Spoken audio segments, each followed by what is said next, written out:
জিদ্দা একটাই তো টলিউড, কতবার নাড়াবে এদেরকে।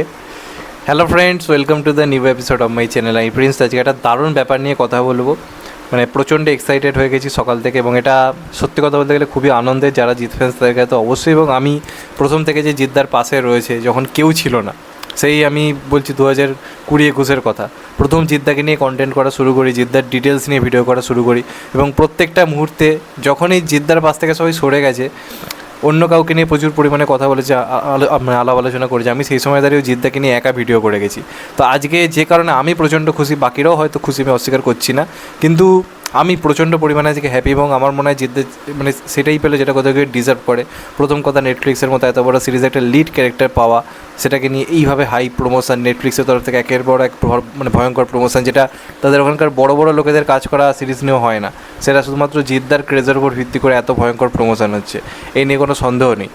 তো কোথাও গিয়ে জিদ্দার অ্যাটিটিউডটা না বাস্তবে একদম রকি ভাইয়ের মতো, যেখানে সবাই আটকাবার চেষ্টা করছে, সবাই ধরে নিচ্ছে যে এর দ্বারা কিছু আর হবে না। সেই সময় দাঁড়িয়ে জিদ্দা একা প্যান ইন্ডিয়া লেভেলে হিন্দি বাংলা সিনেমা রিলিজ করে দিচ্ছে।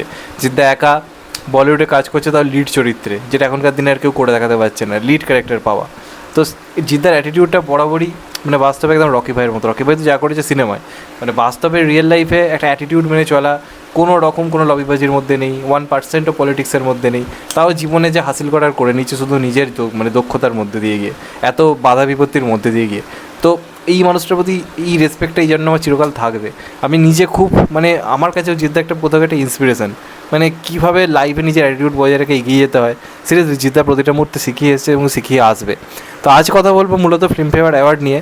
এবার ফিল্মফেয়ার অ্যাওয়ার্ডের একটা জিনিস জানি আমরা, যে ইন্ডাস্ট্রিতে ফিল্মফেয়ার অ্যাওয়ার্ডটা হচ্ছে, সেখানকার যারা সিলেক্টার যারা থাকে, তারা মূলত নিজেদের মতো করে নমিনেশনে কোন কোন সিনেমা যাবে কী যাবে ওগুলো ঠিক করে দেয়, এবং সেই লবিবাজির চক্করেই বুমেরাং এত ভালো সিনেমা হওয়ার পরেও, ইন্ডাস্ট্রি পাল্টে দেওয়া একটা সিনেমা হওয়ার পরেও একটা নমিনেশনেও চান্স পায়নি। ইভেন রুক্মিণী মৈত্র এত ভালো পারফরমেন্স দেওয়ার পরে, যেহেতু এটা জিদ্দার প্রোডাকশনের কাজ, রুক্মিণী মৈত্রকে পর্যন্ত নমিনেশনে চান্স দেওয়া হয়নি, সৌরভ দাসকে পর্যন্ত চান্স দেওয়া হয়নি, জিদ্দাকে তো বাদই দিচ্ছি আমি।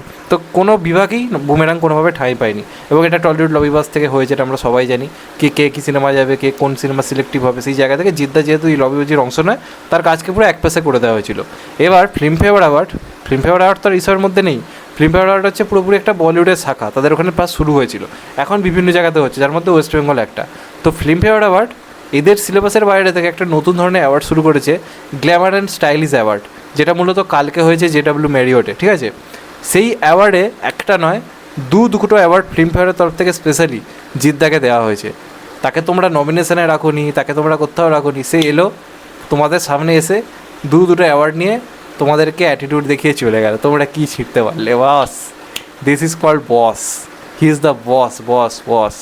তো যে দুটো অ্যাওয়ার্ড পেয়েছে, এবং এখানে একটা কথাও বলতে হবে, দেবদার কথাও বলতে হবে, দেবদাকেও কিন্তু অ্যাওয়ার্ড দেওয়া হচ্ছে। আমি দেবদাকে নিয়ে আলাদা করে ভিডিওটা আমি করলাম না, তার কারণ দেখো, দেবদা বাংলা থেকে যে সম্মানটা সে ডিজার্ভ করে সেটা সে পায়, ইভেন বুম্বাদাও যে সম্মানটা ডিজার্ভ করে সেটা সে পায় না জিদ্দা।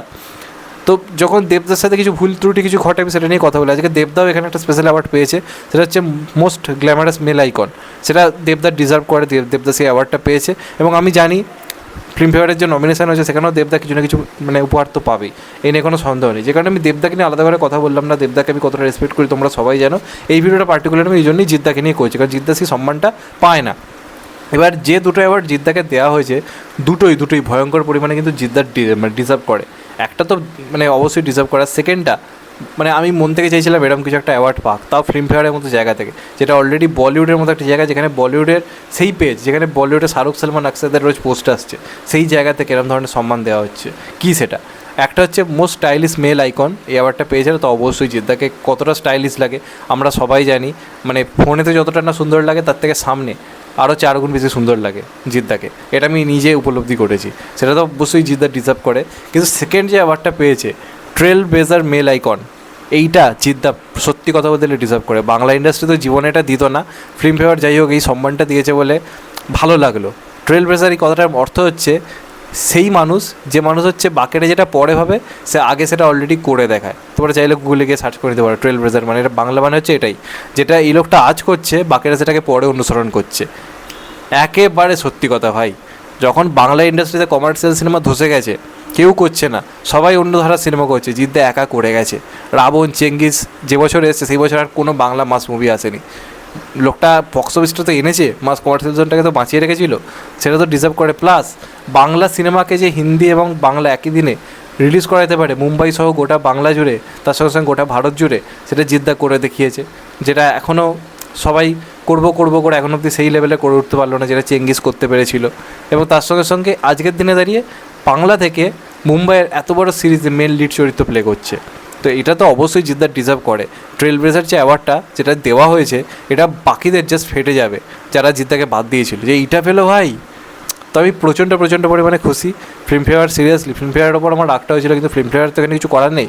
ফিল্মফেয়ার একটা লিস্ট করে রাখতে বলে, একটা নির্দিষ্ট সিলেক্টিভ যারা রয়েছে তারা মূলত সিলেকশনটা করে, ফিল্মফেয়ার তাদের মধ্যে থেকে বাঁচতে হয়। কিন্তু ফিল্মফেয়ার নিজের থেকে জিদ্দাকে নিজেরা সিলেক্ট করে অ্যাওয়ার্ড দিয়ে দিল, কোনো কিছু লবিবাজির মধ্যে নেই, বাইরে থেকে সে অ্যাওয়ার্ড পেয়ে বেরিয়ে গেল।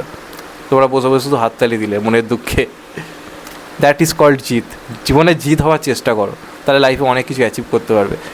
কাউকে তেল মারার দরকার নেই, কেউ তোমার পাশে এসে দাঁড়াবে না, ধীরে শেষে সবাই তোমার পেছনে কাঠি করবে, তোমাকে নিজের লক্ষ্যে এগিয়ে যেতে হবে। এটা আমিও আমার ইউটিউব কমিউনিটিতে খুব ভালো মতো শিখে গেছি এখন। বিশ্বাস করো, আগে একটু তেল মেরে চলার চেষ্টা করতাম, বন্ধুত্ব পাতাবার চেষ্টা করতাম, কিন্তু একটা টাইমের পর ভেবে দেখলাম যে কেউ কারোর পাশে থাকবে না, সবাই নিজেদের স্বার্থ নিয়ে রয়েছে, নিজের কাজটা নিজেকে করে যেতে হবে। তাই আজকে দেখো কোনো রকম আমি লবিবাজির মধ্যে নেই, কিচ্ছুর মধ্যে নেই, তাও কিন্তু নিজের মতো করে কাজ করে যাচ্ছি। তোমাদের আশীর্বাদে চ্যানেল চলছে, ভিউজ ভালো হচ্ছে, ব্যাস দ্যাটস ইট। এর থেকে বেশি আর কী চাই? তো এটাই মূলত হচ্ছে বলার, এবং জিদ্দাকে এইভাবেই আমি কোথাও গিয়ে ফলো করি, সেটা মেনে চলার চেষ্টা করি। তো এটাই মূলত বলার। চ্যানেলটা নতুন হলে চ্যানেলটা সাবস্ক্রাইব করে দেবেন, গেট দ্য বেল আইকন। ভালো থেকো সবাই, টেক কেয়ার, নমস্কার, আবার দেখা হবে এখন তো ভাই। সবাই ভালো থেকো, সুস্থ থেকো, টেক কেয়ার, আবার দেখা হবে, নমস্কার।